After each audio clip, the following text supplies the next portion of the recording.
Opioids are controlled drugs which should be handled according to the Dangerous Drug Act. It should not be left out on anesthetic workstations unattended.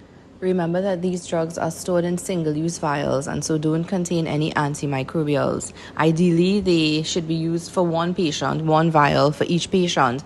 However, in our limited resource setting, it has been deemed acceptable for the vial to be split amongst the different patients that a single anesthetic team may be managing. Use beyond the elective lists, however, should be avoided as these drugs should be assumed to be contaminated and should be appropriately disposed of. Leaving drugs out unattended at the anesthetic workstation also increases the risk for drug diversion, which is the removal of the drug for unauthorized use. Not only could the drug be taken, but it could be tampered with, contaminated, diluted, etc. And using this drug in the name of preventing drug wastage could inadvertently expose the patients to more harm via bloodstream infections. If aiming to keep a syringe with diluted drug clean to be used between multiple patients, then this syringe should never come in contact with the IV line, the IV itself, or certainly not the blood of any patient.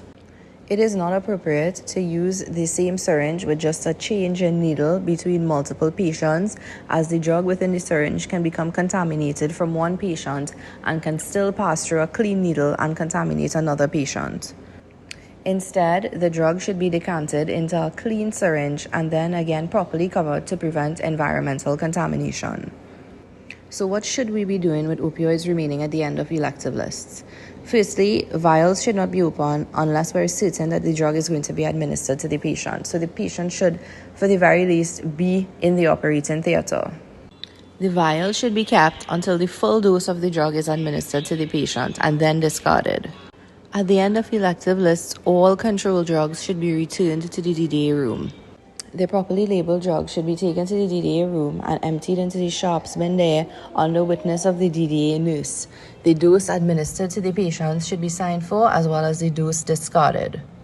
Okay, thank you for listening. Remember, only break opioid vials if you're sure you're going to need it.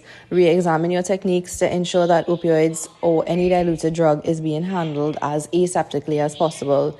Don't leave controlled drugs behind in the operating theaters at the end of lists. Avoid leaving opioids unattended and ensure that it's disposed of appropriately at the end of lists.